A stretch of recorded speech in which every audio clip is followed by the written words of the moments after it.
warahmatullahi wabarakatuh.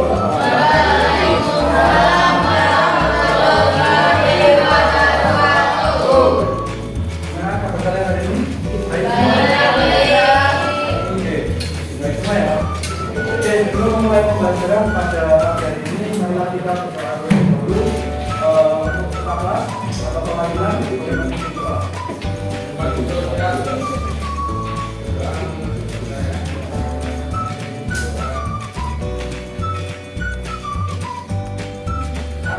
Satu nanti silakan maju mengambil nomor urut ya.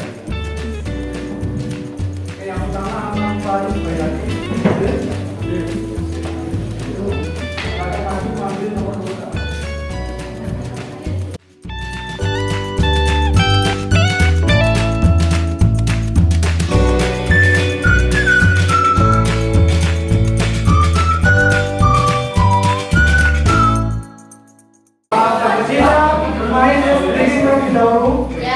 Permainannya gajah dan semut. Kalau saya bilang sesungguhnya, berarti gajah itu besar atau kecil? Besar. Sama kita katakan ya, gajah itu besar, semut itu kecil. Oke, kalau saya bilang kebalikannya, berarti gajah itu kecil, semut itu besar. Oke, sesungguhnya. Kalian lihatkan sesungguhnya. Gajah itu semut itu semut itu kebalikan. Semut itu gajah itu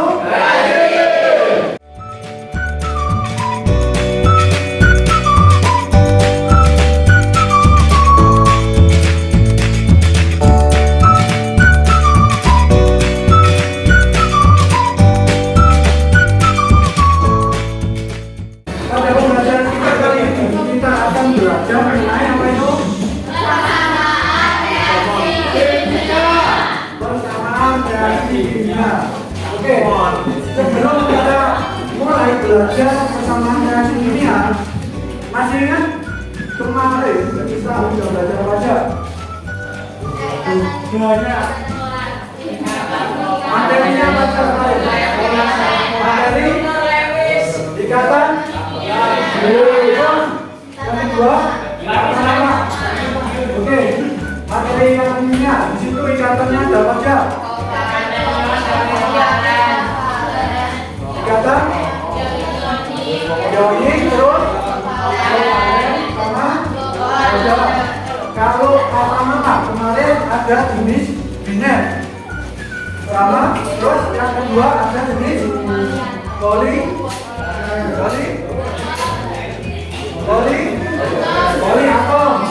Terus kata nama yang selanjutnya yaitu kata nama asam basa. Oke, masih ingat ya?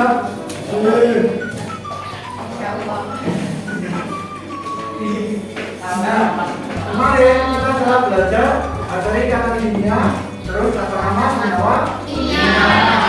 Nah, macam tersebut itu akan berkaitan pada pembelajaran kita kali ini, yaitu persamaan kimia. Nah, pada materi ikatan kemarin kita sudah belajar bagaimana dua unsur yang berbeda bisa saling berikatan membentuk ikatan kimia. Lalu setelah membentuk ikatan kimia, kita kemarin juga sudah belajar tentang tata nama senyawa. Jadi ikatan-ikatan yang telah kalian pelajari pada ikatan kimia itu bisa kalian beri nama. Oke? Oke. Nah, apa sih pentingnya belajar persamaan reaksi? Nah, persamaan reaksi itu membahas tentang bagaimana senyawa-senyawa yang telah kita pelajari kemarin itu bereaksi dan membentuk suatu senyawa baru. Penasaran nggak? Kira-kira gimana senyawa bisa bereaksi membentuk senyawa baru? Bagaimana bisa terjadi? Terus yang kedua itu bagaimana cara menuliskan persamaan reaksi gabungan suatu senyawa. Jadi cara menuliskan persamaan reaksi yang benar itu ada senyawa-senyawa yang bagaimana? Itu nanti bisa baca. Oke? Nah, dari pentingnya pembelajaran selanjutnya kita akan menetapkan tujuan pembelajaran pada pertemuan kita kali ini. Ada 3. Nanti kita akan menggunakan model tim turnamen. Yang pertama itu akan ada kelas presentasi di mana saya akan mengajarkan materi kepada kalian. Lalu yang kedua itu ada tim. Kalian akan membentuk tim yang terdiri dari 6 kelompok nanti. Lalu ada game, kita akan bermain game. Penasaran gamenya apa? Lalu yang kedua nanti akan ada peragaan. Kalau kalian menang dalam permainan kali ini, kalian akan mendapatkan hadiah. Apa hadiah? Nah, oke. Sekarang kita masuk ke persamaan reaksi kimia. Apa yang kalian amati pada gambar di sebelah kiri?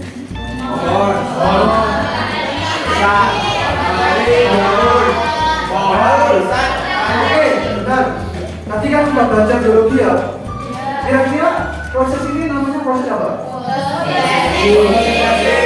Fotosintesis. Nah, pada proses fotosintesis di situ ada zat apa saja yang terlibat? Oksigen, karbon, di situ ada zat apa saja? Yang awalnya ini ya. Apa? Karbon dioksida, tulis ya. CO, ditambah H2O. Nah, ketika di sini air sama karbon dioksida bereaksi, di sini menghasilkan apa saja? Gula atau C6H12O6 ditambah oksigen. Nah, di sini ada yang namanya zat awal. Zat awal. Jadi CO2 yang ada di udara bebas dan juga air yang diserap melalui akar pohon itu dalam proses fotosintesis akan bereaksi membentuk ini. Oke? Nah, sekarang yang gambarnya 2.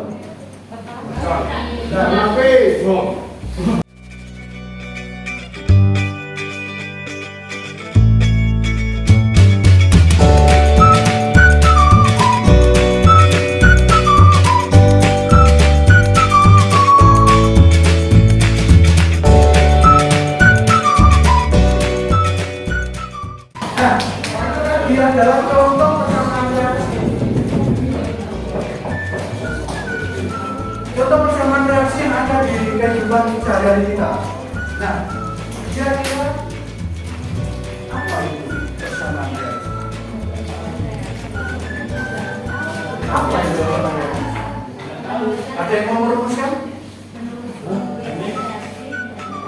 Jadi, pengertian dari persamaan reaksi adalah bentuk sederhana yang berupa rumus-rumus kimia.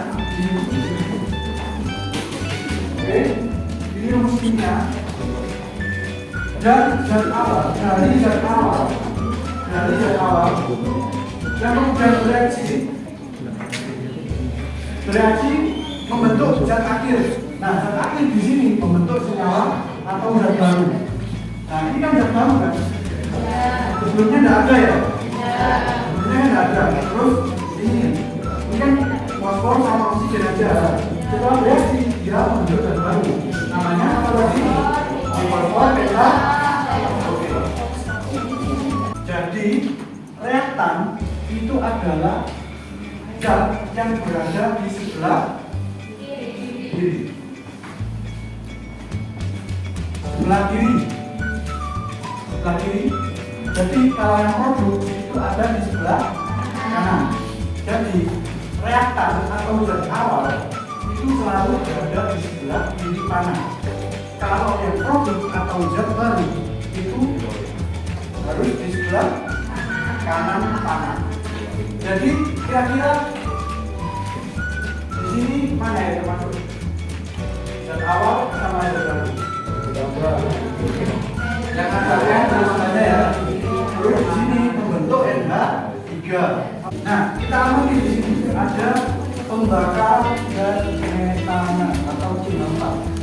Di situ D-nya ada 1. Oke, yang H ada 4. Yang O ada 4. Yang C ada, yang sebelah sebelah kanan. C-nya ada 1. O-nya ada 2. Terus H-nya ada 4. O-nya ada. Nah, kira-kira reaksi tersebut bisa dikatakan setara. Itu kenapa?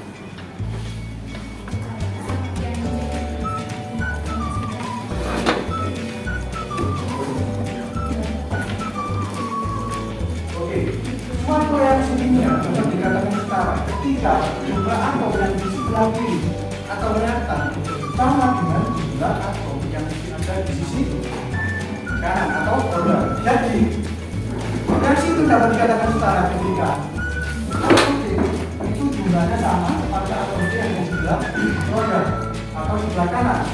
Nah, di sini sudah setara ya C-nya ya, sama ya. Terus kita identifikasi yang H.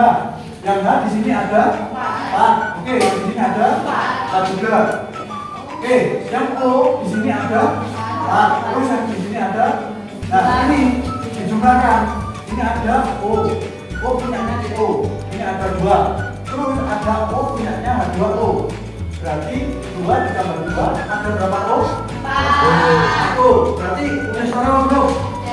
Sudah ya.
Tadi kita sudah baca penyerangan dua cara. Yang pertama ada cara sederhana, yang kedua ada cara absolutif. Ayo, oke.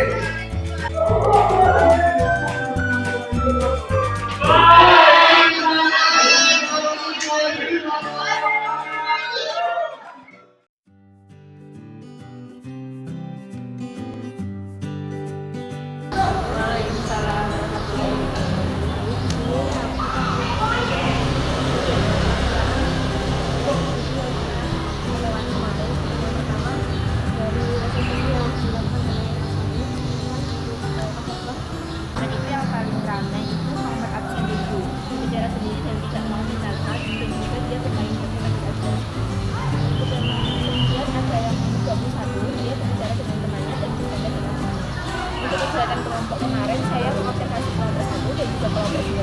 Untuk kelompok 1 itu yang aktif hanya nomor 24, nomor 5 dan juga 11. Kemudian untuk yang nomor 21 sama nomor 10 itu mereka tidak ikut diskusi, tapi ketika temannya mengerjakan itu ikut ingin tahu bagaimana cara menyelesaikan soalnya. Kemudian yang nomor 2 itu hanya aktif untuk mengambil soalnya saja.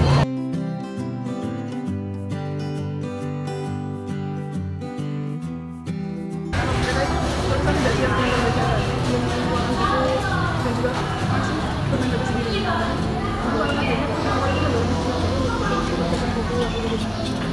Terus yang deretan laki-laki banyak siswa yang ngobrol sendiri. Terus nomor absen 9 dan 8 itu dia bermain menggambar di sana. Ketika kegiatan pembelajaran kelompok, saya kebetulan mengamati kelompok 4 dan 3. Di kelompok 3 itu ada satu siswa, dia itu nomor absen 11, dia main sendiri. Tapi ketika dia mendapatkan soal, kelompoknya mendapatkan soal, dia aktif mengerjakan, dia mendominasi pengerjaannya. Untuk teman-teman yang lain membantu, hanya membantu lebih ke melihat, tapi yang mengerjakan itu nomor absen 11 dan yang nomor absen 7 itu dia tidak peduli. Dia masih untuk kelompok 4 kemarin belum dapat soal jadi belum ada interaksi antar siswa. Jadi itu hasil observasi dari saya.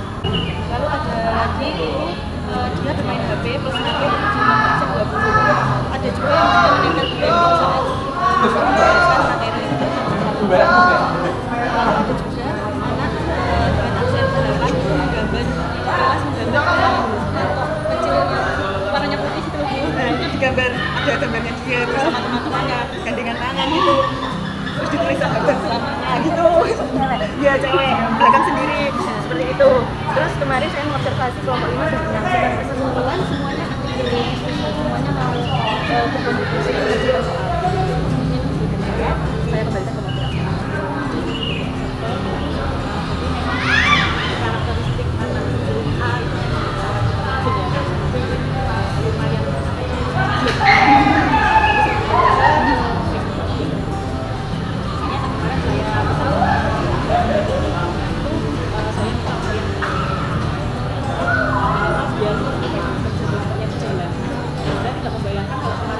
kelompoknya misalkan berdil kelompoknya karo sing cowok-cowok kita paling dari mek motor berjuta kemarin ya itu jadi itu adalah bagian kelompok yang jadi lebih baik jadi itulah mbak mas itulah intinya kita menemukan tapi contoh-contoh belajar yang tidak memang ada